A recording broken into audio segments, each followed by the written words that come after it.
about love, death, sex, religion, and all the big questions worth asking. I'm your host, Robert K. Elder, and today we're talking with actor and comedian David Alan Grier, who's appearing at the Chicago Improv this weekend. You can find tickets and information at chicago.improv.com. The Big Questions is sponsored by Shure, purveyors of professional microphones and headphones. You can check them out at shure.com. That's shure.com. And David, welcome. You have no idea what a huge admirer I am. I think I do. I'm pretty good. But you have no idea. Like, calm down. But it's a danger. It's a danger meeting your heroes. You're one of these. Yeah. No, you're one of these guys like Jeff Daniels. Like, you have a huge range. I love Jeff Daniels. A long career. Thank you. And so, you know, it's a danger to meet your heroes, especially nowadays, because I know both of us are Woody Allen fans. I started out. I was. I'm not so much anymore. But let me just tell you this. Yeah, tell me. It's the quality of the work. I mean, yeah, he's still working, but he did a few, Blue Jasmine was all right, but it was not there. It's been a long time since I've seen a Woody Allen movie that really just grabbed me. Yeah. So that's mostly what it is. And I'll tell you a quick story. I was watching the American Masters. Mm-hmm. And they're talking about Woody Allen in the beginning. I'm thinking back in the 70s when I was in college and as a young artist going, I loved Woody Allen. I remember sitting in a movie theater with my friends, all black men, young men. We're watching Annie Hall, laughing and crying because that was our experience. Like we all had a relationship with some nut job who was kind of like Annie Hall. And I bring it up to say he crossed all cultural, racial barriers and made this movie, which I think is pretty much the perfect romantic comedy from beginning to end. There's not one dead spot, one bad moment. I absolutely love that movie. Well, he hasn't really done, in my opinion, anything like that in a while. So I'm watching and I'm like, what happened to him? Then they got to the, Sunyi part. That's what happened. He slept with his girlfriend's daughter. I remember now. Yeah, there was that little. Well, and also there's, pictures of him with Sunyi, when she's 13 at a Knicks game. Like, that's tough. Well, what have we learned? Bill Cosby, you have nothing to worry about. Wait it out. If you live to 90, maybe you got to stop these accusers, though. At some point, it's got to dry up. But that brings me to the core of the question I want to ask is, like, how can we have heroes in a modern day? Like, everybody, Cosby was such a pillar of, middle-class comedy values. Yeah, listen, Bill Cosby, I saw him when I was 12 years old. Yeah. It was a birthday present in a 12,000-seat theater at Cobo Hall in Detroit. Man. And Young Holt Unlimited, they were a jazz quartet, opened for him. And, 12-year-old kids, we were like, oh my gosh. Yeah, it was the greatest. But already you said was the Bill Cosby I know, he was a great mentor to me. And I had one of the most incredible afternoons in my life. Damon Wayans and I had lunch with Bill Cosby and he opened his whole life to us. His whole, everything. I mean, it was just amazing how generous and wonderful he was. So I have that as a memory. And he brought me onto his show and mentored me and I'll tell you why, because, that afternoon I was like, I don't really know how to run my own show. I've had these opportunities, but I've never found that sweet spot. Every time I do DAG or something, it's a horrible experience. People are like, Seinfeld is out by 3. And I'm like, 3 in the morning? Because, I'm slaving in the salt mine. I can't, Jerry's got it, and I'm like, how does he do it? And I told this to Mr. Cosby, and he brought me on to show me step by step. I want to show you, this is how you run your show. This is how you do your writers. And it was amazing and wonderful. So I still have that memory and those incredible experiences. I'm as bewildered and devastated as everybody else hearing these allegations. And basically what I tell my friends is I said, look, if one person tells you David Alan Grier cut my arm off, remember me for the person I am. But if 14 do, start wondering.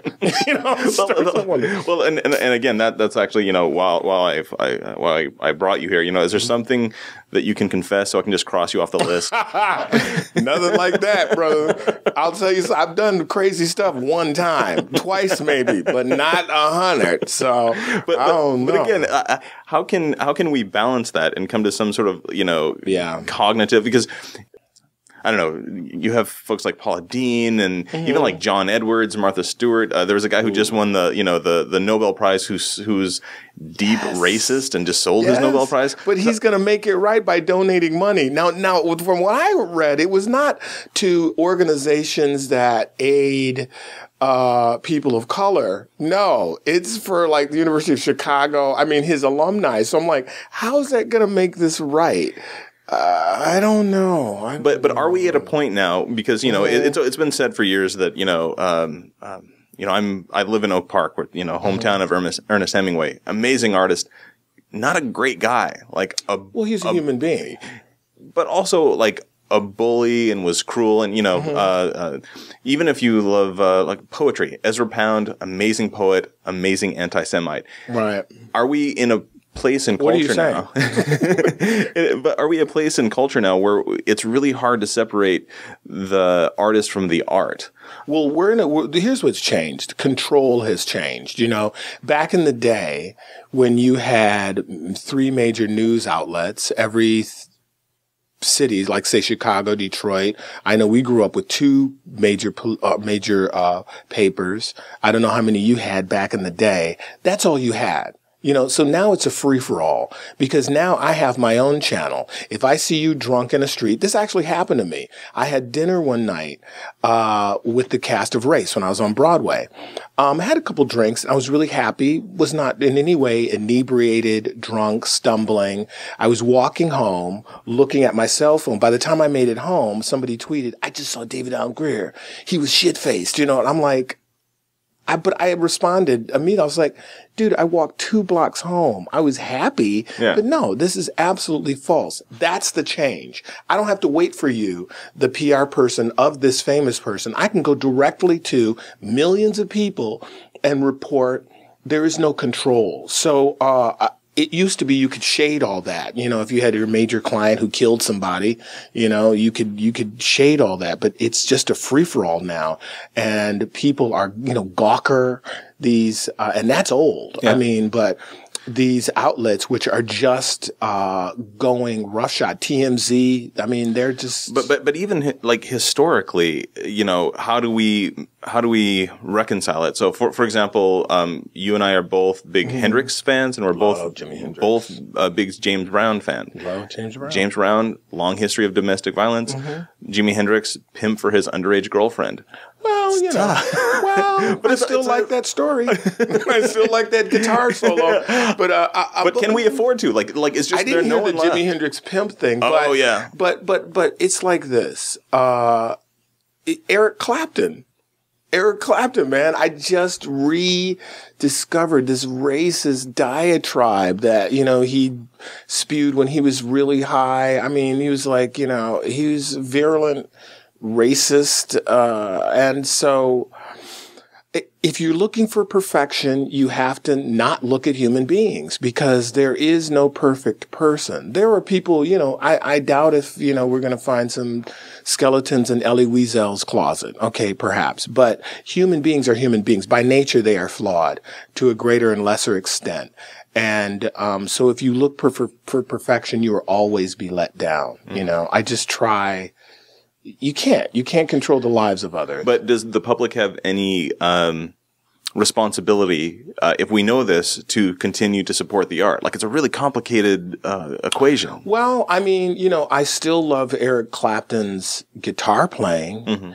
I don't support his views or his behavior afterwards. I mean, after a certain point, someone is a drug addict, and you can't really, I'm of an age where I'm not going to hold you to the fire for stuff you said when you were out of your mind, high or drunk. Or even really young. I mean, Elvis Costello played a really high price, you know.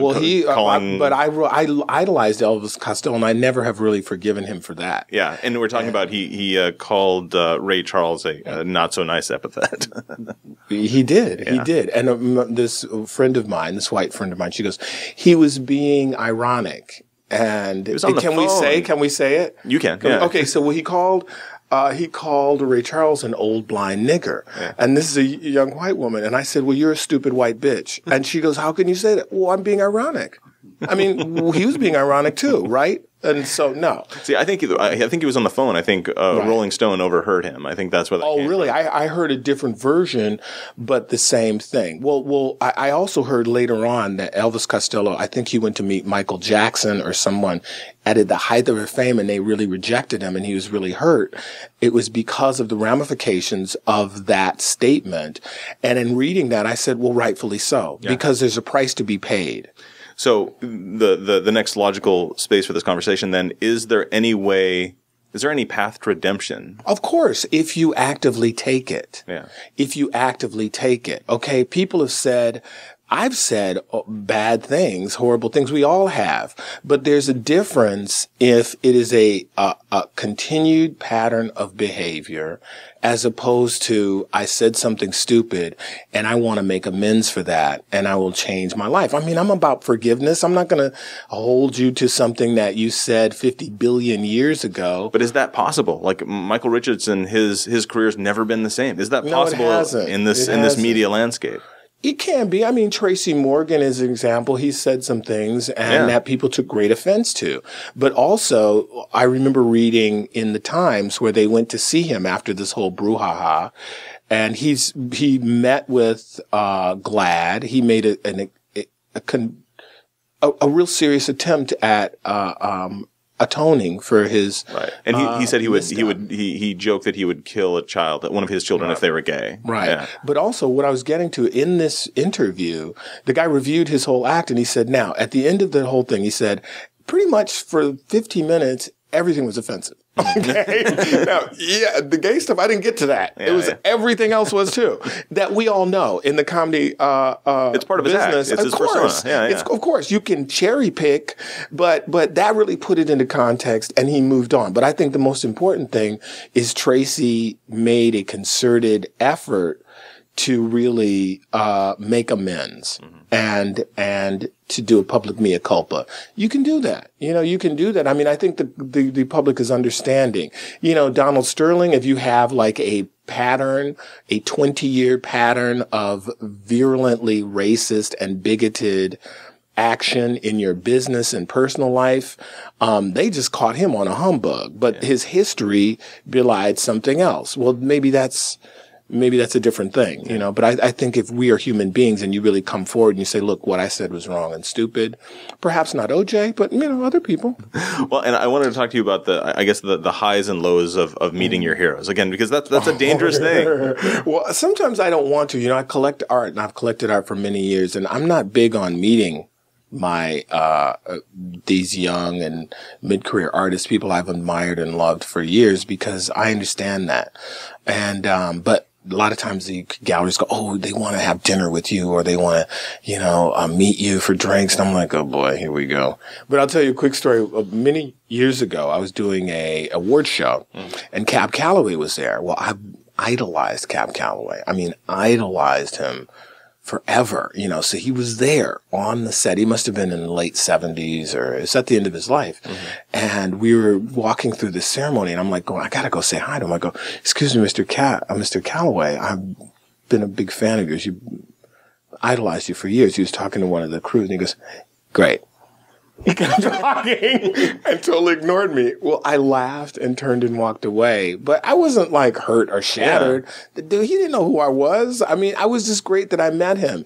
It didn't change my opinion of him, but because I think a lot of it is having been in business, in the entertainment business, it depends on when you catch me. People have told me online, they go, oh, you were a jerk. You were a dick when I met you at 5 a.m. in Atlanta airport and I asked you to do the men on men snap. Yes, perhaps I was, in that context. So I understand it's how you meet. I don't know maybe his dog got run over. Yeah, I was going to say, and they don't let you do Teddy Pendergrass in the airport anymore. No, but you'd be surprised when people, it's always when I have 2 hours sleep, had 3 martinis the night before, I stumble to the airport, they're like, oh, will you do a video for my ailing mom? I'm like, no, man, not now.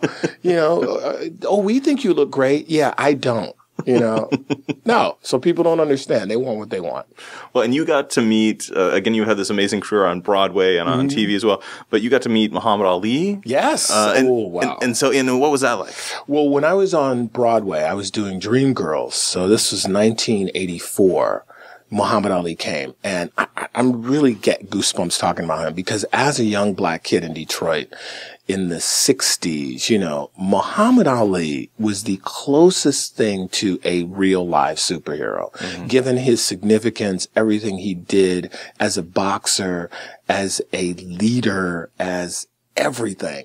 So I come in the theater and there is Muhammad Ali. I mean, massive. He's huge. His arms are huge. And so he was backstage and he was doing magic tricks. And you could see these young kids, we would run in and see him and our faces would fall. And behind him stood his wife. I think it was Veronica Porcher at the time. She could see our reaction as we were taking in the reality of who Muhammad Ali was then. He was great. He was loving. He was awesome, but he wasn't the person we knew and we were expecting. So you could see the pain in her eyes as she saw us and our expressions changing as we looked at him. That's how deep the scene was. So it was much heavier than all of that. And it was sad. I mean, a lot of times I miss his voice. I would love a round table with Richard Pryor, some of those guys there and their take on the whole presidency of Barack Obama, Ferguson, everything. Now, I miss their voice. That's what I miss. Muhammad Ali is still with us and his mind is still there, but he is not able to communicate. Yeah. And I think in the late 80s and early 90s, the boxing reporter for the Tribune told me about hanging out with him and going, I think, to the Olympics. And he wasn't speaking a lot then, but he had this pencil thin mustache, and he said, Muhammad, you're looking great. That's a very handsome mustache. And he just said, dark Gable. So his wit and his intelligence is there. But, another thing is we as a public, television, I remember I ran into this kid and he goes, were you on TV? And I go, yeah. And he goes, what happened? You got old. And I went, TV does that to you. Because we all had that. I've been watching, Dick Van Dyke reruns and you run into him. He's got white hair. And it's like, dude, what happened? It's like, yeah, that was 1963. Okay. This is 19 now. You're like, what happened to you? It's a reality. We want our stars, our heroes to never age, never have a bad day, never have bad knees, whatever. Yeah. But again, not only have you remained a handsome man, but you have this amazingly viable career. And I think people forget that. Well, I have the virility of a child. I really do.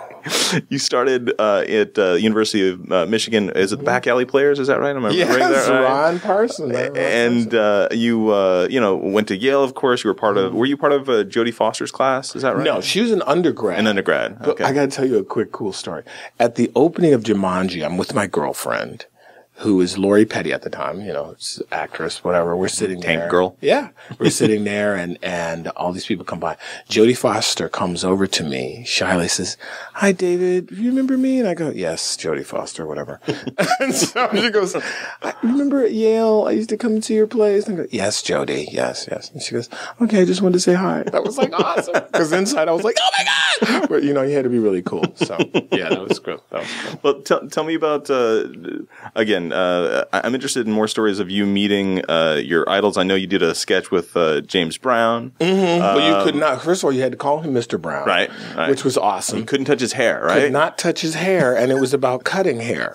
So we had the fake hair behind his permed hair, and he was like, "Don't touch my hair." And I was like, "Yes, Mr. Brown, we will not." So I couldn't really kick it with James Brown the way I wanted to. I mean, again, James Brown, man. I remember they showed the Tammy Show on network television, and my brother ran across the street. He woke me up and just like, "Dude, you got to see this." So we turn it on, and we see James Brown dancing. And our reaction, we just started screaming. Yeah. We started screaming and jumping around and going crazy. And my brother ran across the street and got his friend. We were all there watching this 12-inch black and white TV going, "Oh my God, who is this dude?" So yeah, there's all of that. James Brown, I saw him many times, and he's just an idol. So it was cool. I mean, a lot of times I want to be an observer. We don't have to kick it and talk. So he wasn't one of those dudes, especially not in that environment. And I understand coming on to In Living Color to do a sketch, you're out of your environment.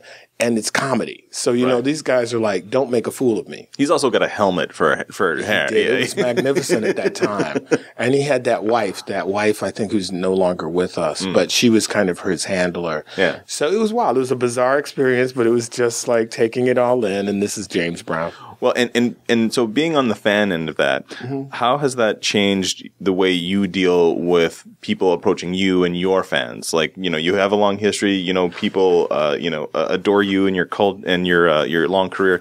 So how has it changed the way that you handle yourself? Listen, I am myself. 9 times out of 10, this is who you get. Who you're talking to right now is who you get. But like the other month when I was traveling, I had to connect to a flight.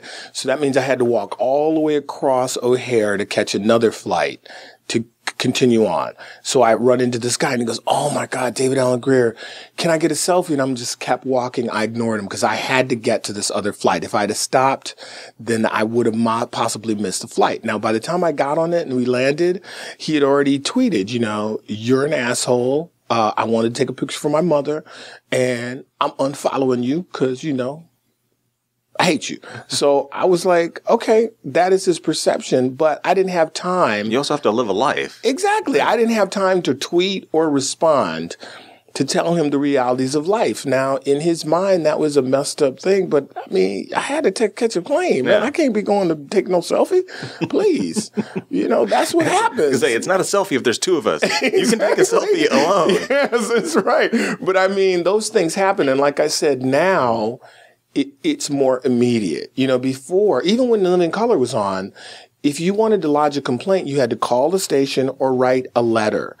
Now you just start tweeting, man. You start tweeting and that, that becomes a life of its own. So it's more immediate. People are always going to listen. Someone's going to nitpick at some point. I just try to be myself. Like I said, most times you catch me, I'm cool. Other times, if you just want a selfie, the way to shut it down is I just go, "I will not take a selfie, but I'll talk to you." And that's like, "Oh my God, conversation. No. So that's like roach spray. Let's talk about your mother. No, all you got to do is say, "I'll shake your hand. I'll talk to you." That's like roach spray for real fans. They'll just be like, "I don't want that. I want the picture." Yeah. That proves and it goes on Facebook and Twitter and wherever else. Yeah. And a lot of times I don't want to be on there. I don't want to be on your Facebook page. Not every time. A lot of times I'll talk. I talked to this old woman when I was sitting waiting, this older black woman. She does not have a Facebook page. I'm just letting you know. She might have. Okay. I mean, we started talking and she immediately said, "Oh, I got to take a selfie." And I was like, "Just please put your camera down." And she goes, "Please, will you?" And I go, "No, I won't." But we ended up talking for almost an hour, waiting for the plane, she was great. It was a much more meaningful connection. And by the end of the whole thing, I said, "Now, if we would have taken a picture, I already would have been gone. But now we sat and we talked for an hour and it was awesome." And she goes, "Honey, you right." And so it turned out great. But there's also no way she can prove that. Like, that's the other weird media culture we have. But and for me also, if you want to talk to me or connect with me, that's a repellent. That's a repellent. I mean, it's like, "Oh, let's take a selfie." No, I'm just trying to walk. Or when I'm walking around Chicago, I'm off duty. I want to enjoy my life. I love talking to people, but the selfie thing sometimes, well, unless you're a really attractive female, then somehow I can always get it up for that. Okay. Yeah. Well, and that's one of the other things I want to talk to you about is you're one of the greatest, Loveline and Adam Carolla podcast guests, but your energy is so high. And so I'm asking you, like, and I had a conversation years ago with Jack Black about this, about the dangers of being on all the time and the pressure of being on all the time. Well, do you feel that?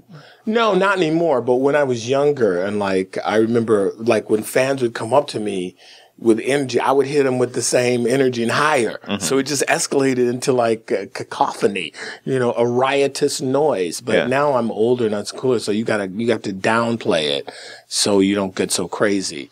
I do think that that's who I am on that show. Yeah. It's not like every show, but I mean, that's my relationship with Adam on his podcast and that show. And it's funny to read the response because, I mean, some people are like, I turn it off. It's too much. So that's funny too. No. You were the best guest on the acquired taste, I say. But there have been like women who are like, please calm down. I'm like, I can't. I'm too excited. No, but whatever. Well, and you talked about TV making you older and whatnot, and so I'm asking. So how many years are you away from being like the real Shaky Jake or the real the real elderly Mr. Brooks? Like, do you feel that, or you're like, no, that still requires makeup and a mindset and Yale training? Yeah, sometimes I do, but I'm playing like I just auditioned for to play the dad now. I mean, I was You're Kerry Washington's dad, yeah. Dad, but Dick Shawn is an actor who I loved, early on. People probably know him from The Producers. He was a young, crazy guy. Oh, yeah. He was a comedian. His energy was out there. Since I was a kid, I loved his energy. And I did this horrible movie called Beer that Dick Shawn was in shortly before he died. It was months before he died. And again, he burst into the makeup room and he was the guy who I loved since I was a kid. And we immediately started talking and I want to be like that. And so the energy and the vitality of still discovering life and humor and art and everything right now today, as opposed to, the broken down, old bitter comic who's in the back, like, all those caveats. Don't go on Mr. Grier's left side. He will punch you. Don't touch Mr. Grier's hair. Don't exactly. Yeah. Please do not comment on the size of his ears. They're very small. You don't want to be that guy. But so my whole axiom is I want to be funny today, as opposed to coming in the room and just resting on these laurels. I want to be like Martin Short, who's another hero of mine. These guys who are just awesome and great, and they're great. He's great now, today. So I hope that when people work with me, I want to be more like Avon Long is a guy who did Porgy and Bess. He did Sport and Life for years. I think he was in his 70s. I remember one young actress who was in a production of him with Porgy and Bess, and he said off stage, he was an old man. There was one performance he could bear. They were like, is he going to perform? The music started. He put his outfit on, and he said he came around through the curtain and he'd shed 30 years. And that I go, oh my God. So he was amazing. He was brilliant. He made it to the end of the performance. And it was like the frog in the back. Good night. I'll see you tomorrow. But